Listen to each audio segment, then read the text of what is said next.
Welcome to my channel classes by Sunita ma'am. सभी बच्चों का हिंदी की क्लास में स्वागत है। बच्चों, परीक्षा बहुत ही नज़दीक है आपकी, और सबसे पहले जो हिंदी में प्रश्न आता है वह आता है हिंदी गद्य साहित्य से।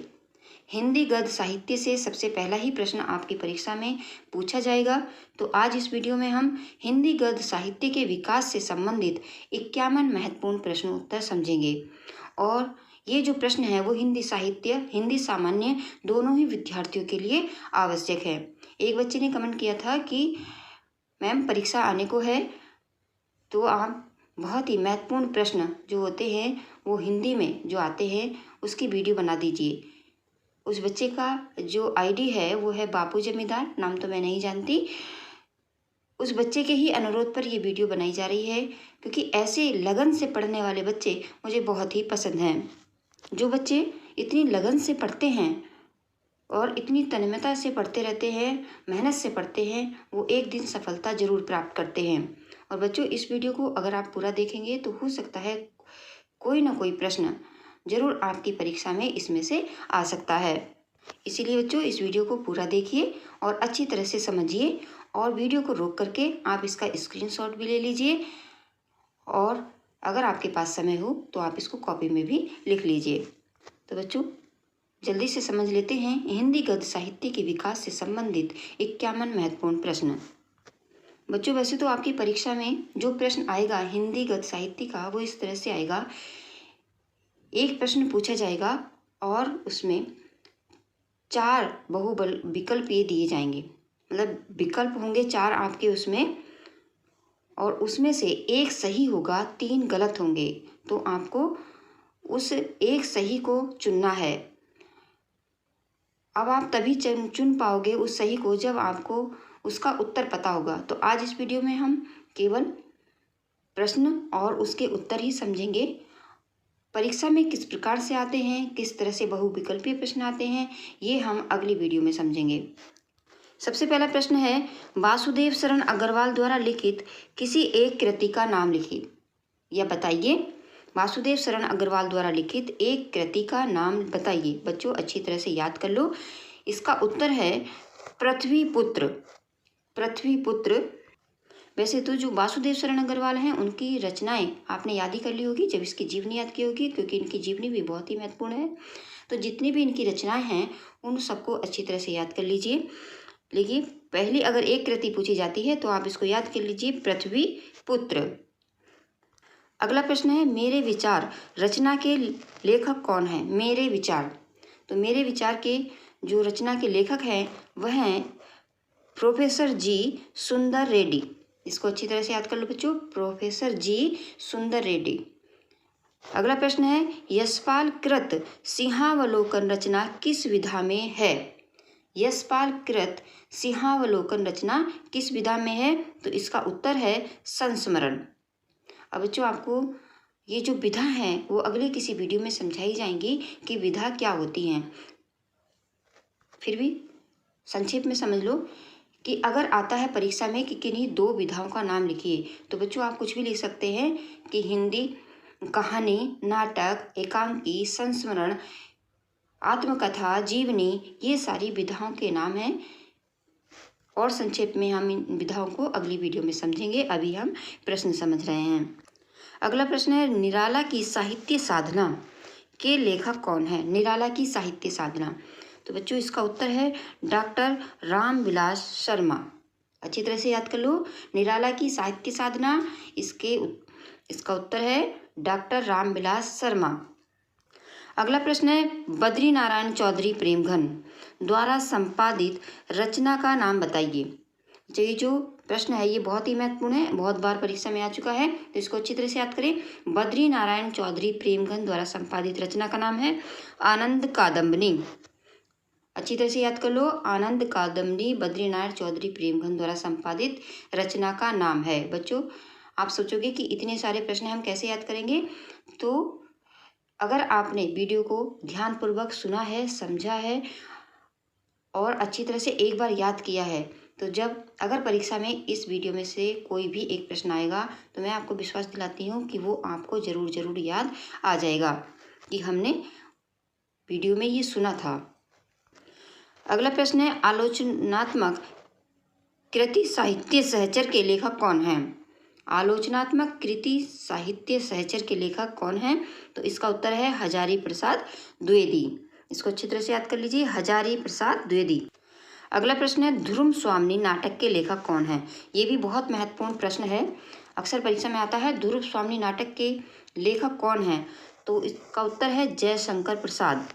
जयशंकर प्रसाद जी की का ये नाटक है, अच्छी तरह से याद कर लो बच्चों। ध्रुव स्वामिनी नाटक के जो लेखक हैं वो हैं जयशंकर प्रसाद। अगला प्रश्न है, अशोक के फूल निबंध के लेखक कौन हैं? अशोक के फूल, तो अशोक के फूल निबंध के लेखक हैं हजारी प्रसाद द्विवेदी। हजारी प्रसाद द्विवेदी अशोक के फूल निबंध के लेखक हैं। अगला प्रश्न है, प्रेमचंद की एक कहानी का नाम बताइए। प्रेमचंद की एक कहानी का नाम, तो इसका उत्तर है कफन। अगर आपको कोई और कहानी भी याद है प्रेमचंद की तो उसका भी आप नाम यहाँ पर लिख सकते हैं, पर अगर आपको एक कहानी दिमाग में रखनी है तो याद कर लीजिए कफन प्रेमचंद जी की एक कहानी है।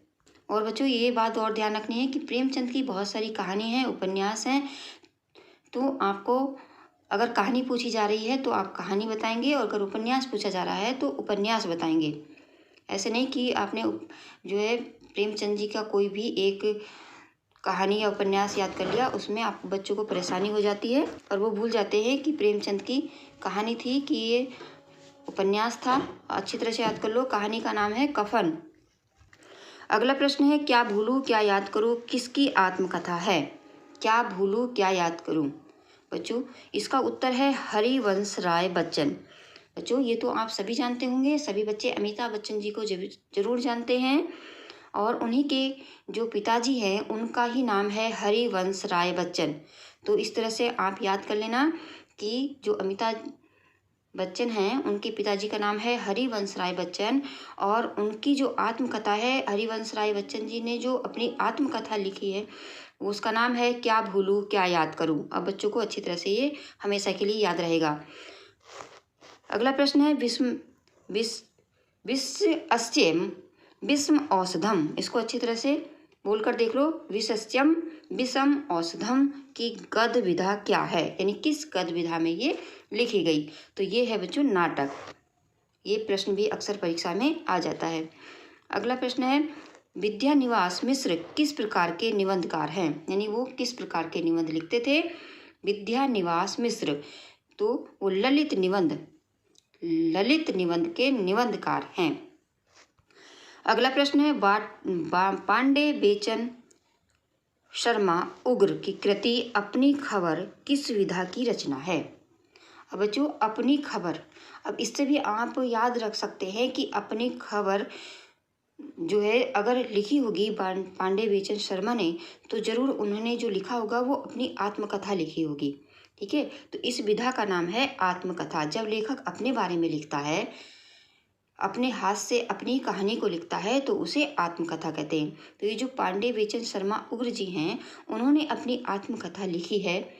तो ये जो इस तरह से प्रश्न पूछा जा सकता है कि पांडे बेचन उग्र की कृति अपनी खबर किस विधा की रचना है, यानी विधा का मतलब बच्चे समझ रहे हैं ना कि ये आत्मकथा है, नाटक है, कहानी है, क्या है? तो बच्चों अपनी खबर से याद रखना कि ये आत्मकथा है।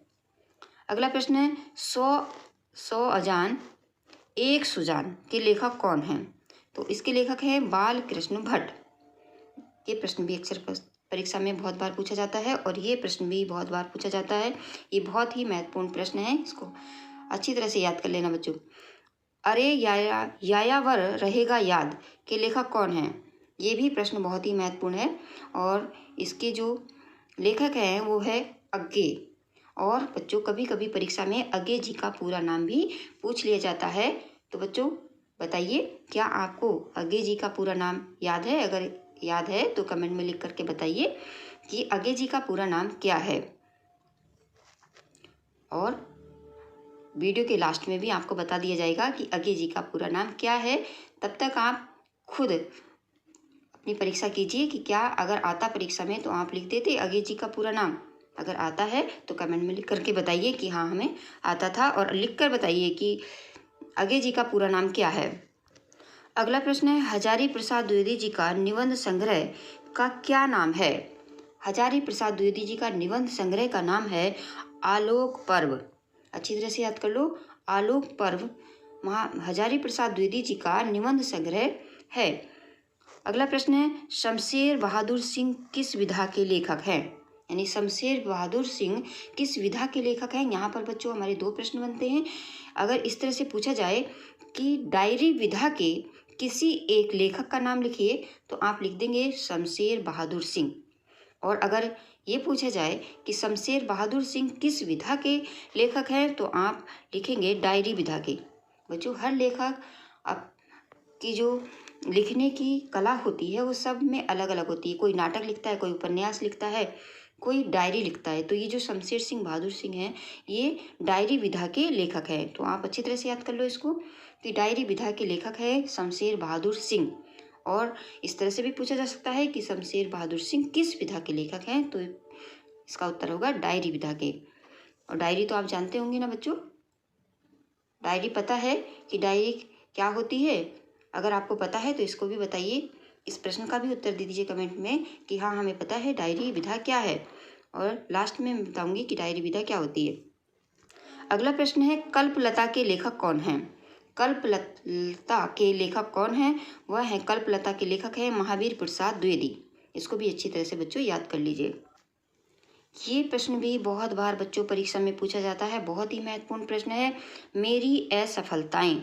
अब यहाँ पर जो ए है बच्चों, इस पर लगेगी चक्रबिंदी। ठीक है, इस तरह से आप अगर लिखने को आएगा तो इसी तरह से लिखेंगे, मेरी असफलताएं। ए पर चक्रबिंदी लगाएंगे। किस विधा की रचना है? मेरी असफलताएं किस विधा की रचना है? अब इसमें भी आप समझ सकते हैं बच्चों, अगर जो है लेखक खुद लिख रहा है मेरी असफलताएं, तो वो अपने बारे में ही लिखेगा ना। तो जब वो लेखक अपने बारे में लिखता है तो वो विधा क्या कहलाती है? आत्मकथा। तो इस तरह से आप याद कर रख सकते हैं कि मेरी असफलताएं किस विधा की रचना है, तो वह है आत्मकथा। अगला प्रश्न है, द्विवेदी युग के किसी एक लेखक का नाम बताइए। तो द्विवेदी युग के एक लेखक हैं सरदार पूर्ण सिंह। अगला प्रश्न है, आनंद कादम्बरी पत्रिका के संपादक कौन हैं? आनंद कादम्बरी, ऊपर भी आया है ये प्रश्न। अब इस तरह से भी पूछा जा सकता है कि आनंद कादम्बरी पत्रिका के संपादक कौन है? ये बहुत ही महत्वपूर्ण सवाल है प्रश्न बच्चों, इसको बहुत अच्छी तरह से याद करिएगा। बद्री नारायण चौधरी प्रेम घन। आनंद कादम्बरी पत्रिका के संपादक हैं बद्री नारायण चौधरी प्रेम घन। बच्चों इस वीडियो में बहुत ही महत्वपूर्ण प्रश्न हैं, और जितने भी प्रश्न हैं सबके ही आने की संभावना रहती है, और कई बार बोर्ड परीक्षा में भी ये आए हैं। तो इस वीडियो को पूरा ज़रूर देखिए और अच्छी तरह से इसको याद कर लीजिए, तभी वीडियो बनाने की जो मेहनत है वो सफल होगी, अगर आपने इनको याद किया तो। अगला जो प्रश्न है वो है कवि वचन सुधा। ये भी बहुत महत्वपूर्ण प्रश्न है। इसके संपादक कौन थे? तो इसके संपादक हैं भारतेंदु हरिश्चंद्र। अगला प्रश्न है, भारत की एकता। भारत की एकता के लेखक हैं वासुदेव शरण अग्रवाल। अभी यहाँ पर देखिए वासुदेव शरण अग्रवाल की ऊपर सबसे पहला ही प्रश्न था उनका, अब दूसरा प्रश्न आ गया है। भारत की एकता के लेखक है वासुदेव शरण अग्रवाल। अगला प्रश्न है, कुटज किसकी रचना है? कुटज रचना है आचार्य हजारी प्रसाद द्विवेदी जी की। अगला प्रश्न है, कला और संस्कृति। कला संस्कृति के लेखक कौन है? वासुदेव शरण अग्रवाल। अगला प्रश्न है, भाषा और आधुनिकता के लेखक कौन है? प्रोफेसर जी सुंदर रेड्डी। अगला प्रश्न है, बाण भट्ट की आत्मकथा किस विधा की रचना है? फिर आ गई बाण भट्ट की आत्मकथा किस विधा की। अब यहाँ पर तो देखिए बच्चों, ऐसे परीक्षा में प्रश्न पूछे जाते हैं कि बच्चे की जो है बुद्धि चेक की जाती है कि देखिए प्रश्न में ही आंसर लिखा हुआ है, वो बच्चा प्रश्न का आंसर देगा कि नहीं। प्रश्न है, बाण भट्ट की आत्मकथा किस विधा की रचना है? अब ये देखिए आत्मकथा है, तो बच्चों इसको अच्छी तरह से याद कर लो, ये उपन्यास है। उपन्यास बाण भट्ट की आत्मकथा। इसीलिए बच्चों जब भी आपसे कोई प्रश्न पूछा जाए तो बहुत ही सोच समझ करके उसका उत्तर दीजिए। ठीक है बच्चों, तो इसलिए अच्छी तरह से इन प्रश्नों को याद कर लो, और प्रश्नों को अच्छी तरह से अगर आप पढ़ेंगे तभी उस प्रश्न का अच्छी तरह से उत्तर लिख पाएंगे। अगला प्रश्न है, हिंदी प्रदीप के संपादक कौन हैं? तो बच्चों हिंदी प्रदीप के संपादक हैं बाल कृष्ण भट्ट। अगला प्रश्न है वासुदेव शरण अग्रवाल का निबंध संग्रह कौन सा है? तो निबंध संग्रह है वासुदेव शरण अग्रवाल जी का माता भूमि। अगला प्रश्न है चंद्रगुप्त नाटक के लेखक कौन है? तो चंद्रगुप्त नाटक के लेखक हैं जयशंकर प्रसाद। अगला प्रश्न है शिक्षा का उद्देश्य निबंध के लेखक कौन है? तो शिक्षा का उद्देश्य निबंध के लेखक हैं संपूर्णानंद। अगला प्रश्न है आलोचनात्मक कृति कालिदास की लालित्य योजना के लेखक हैं कौन है? तो इसका उत्तर है डॉक्टर हजारी प्रसाद द्विवेदी। अगला प्रश्न है संयोगिता स्वयंवर किसकी रचना है? तो संयोगिता स्वयंवर लाला श्रीनिवास दास की रचना है। अगला प्रश्न है मृगनयनी उपन्यास के लेखक कौन हैं? तो मृगनयनी उपन्यास के लेखक हैं बृंदालाल वर्मा। अगला प्रश्न है गोदान उपन्यास के लेखक कौन हैं? देखिए यहाँ पर उपन्यास पूछा है और ऊपर जो प्रश्न आया था वो कहानी का था कि प्रेमचंद की जो कहानी का नाम कफन, और यहाँ पर पूछा जा रहा है उपन्यास। तो गोदान उपन्यास है किसका? प्रेमचंद जी का। अगला प्रश्न है ब्राह्मण पत्रिका के संपादक कौन थे? तो ब्राह्मण पत्र के संपादक थे प्रताप नारायण मिश्र। अगला प्रश्न है मैला आंचल किसका उपन्यास है? ये प्रश्न भी बहुत महत्वपूर्ण है। वैसे तो सभी प्रश्न महत्वपूर्ण हैं, लेकिन कुछ प्रश्न होते हैं जो बहुत ही महत्वपूर्ण हैं। फणीश्वरनाथ रेणु। अगला प्रश्न है पागल पथिक किस विधा की रचना है? गद्य गीत। अगला प्रश्न है विचार प्रभाव के लेखक कौन है? हजारी प्रसाद द्विवेदी। प्रेम सागर के लेखक कौन हैं? ये प्रश्न भी बहुत बार बच्चों प्रश्न पूछा जाता है। तो प्रेम सागर के लेखक है लल्लू लाल। अगला प्रश्न है हिंदी की प्रथम कहानी कौन सी है? तो हिंदी की प्रथम कहानी है इंदुमती। अगला प्रश्न है नासिकेतोपाख्यान किसकी रचना है? तो नासिकेतोपाख्यान रचना है सदल मिश्र की। अगला प्रश्न है हिंदी का मौलिक उपन्यास कौन सा है? तो हिंदी का मौलिक उपन्यास है परीक्षा गुरु। अगला प्रश्न है रानी केतकी की कहानी के लेखक कौन है? तो रानी केतकी की कहानी के लेखक हैं इंसा अल्लाह खां। अगला प्रश्न है जनमेजय का नागयज्ञ नाटक के रचनाकार कौन हैं? जनमेजय का नागयज्ञ नाटक के रचनाकार हैं जयशंकर प्रसाद। अगला प्रश्न बहुत ही महत्वपूर्ण प्रश्न, सरस्वती पत्रिका के संपादक कौन हैं? तो बच्चों सरस्वती पत्रिका के संपादक हैं महावीर प्रसाद द्विवेदी। अगला प्रश्न है खड़ी बोली गद्य की प्रथम रचना कौन सी है? तो बच्चों खड़ी बोली गद्य की प्रथम रचना है चंद छंद वर्णन की महिमा। अब यहाँ पर बच्चों एक वीडियो थी कि हिंदी गद्य की प्रथम रचनाएं, तो हमने उसमें बताया था हिंदी गद्य की प्रथम रचना। बच्चों ये बच्चे इसमें कंफ्यूज हो सकते हैं। हिंदी गद्य की प्रथम रचना जो है एक जटमल द्वारा कृत गोरा बादल की कथा भी कभी कभी और जो है विकल्प में आ जाता है। तो बच्चों यहाँ पर बहुत ही ध्यान से सुन लो, अगर खड़ी बोली गद्य की प्रथम रचना विकल्प में आती है चंद छंद वर्णन की महिमा और गोरा बादल की कथा, तो आप लिखेंगे चंद छंद वर्णन की महिमा। और अगर खड़ी बोली गद्य की प्रथम रचना विकल्प में आती है गोरा बादल की कथा, तब गोरा बादल की कथा भी सही मानी जाएगी।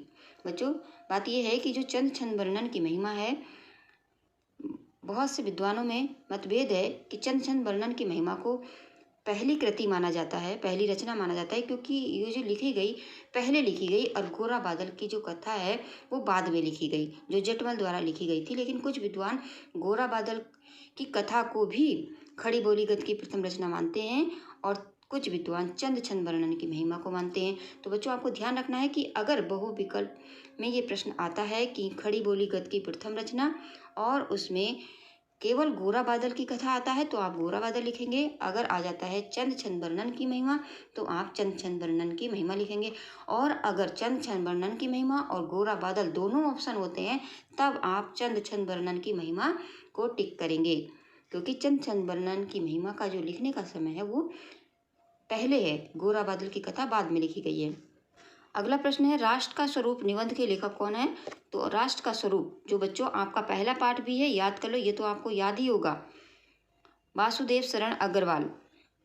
अगला प्रश्न बहुत ही महत्वपूर्ण प्रश्न, चिंतामणि के रचनाकार कौन है? तो बच्चों चिंतामणि के रचनाकार हैं रामचंद्र शुक्ल।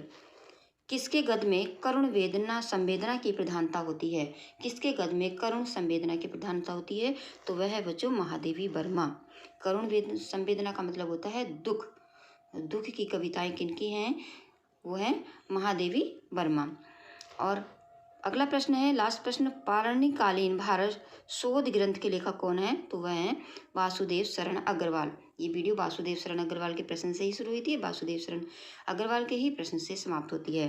बच्चों, हमने बताया था कि पूछा भी था कि जो अगे हैं उनका पूरा नाम क्या है। अब तक बच्चों ने कमेंट में लिख भी दिया होगा, जिन्होंने नहीं लिखा है वो जान लें कि जो अगे हैं उनका पूरा नाम है हीरानंद बादशाह अगे।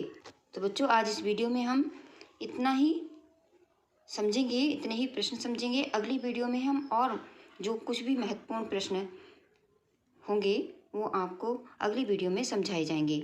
और ये वीडियो फिर बता रही हूँ हिंदी साहित्य, हिंदी सामान्य दोनों विद्यार्थियों के लिए आवश्यक है। तो दोनों ही विद्यार्थी इस वीडियो को पूरा देखें। और अगर कुछ भी आपको पूछना है तो कमेंट बॉक्स में पूछ लें। और प्रश्नों का जितना भी आप पूछा है मैंने उसका जवाब जरूर दें, ताकि मुझे भी पता चले कि हाँ बच्चों को कितना आता है। और इस वीडियो को देखने के बाद अपने मित्रों के साथ ज़रूर शेयर करें, ताकि इस वीडियो का लाभ सभी बच्चों को मिले। और मुझे आशा है कि सभी बच्चे इन 51 प्रश्नों को अच्छी तरह से याद कर लेंगे।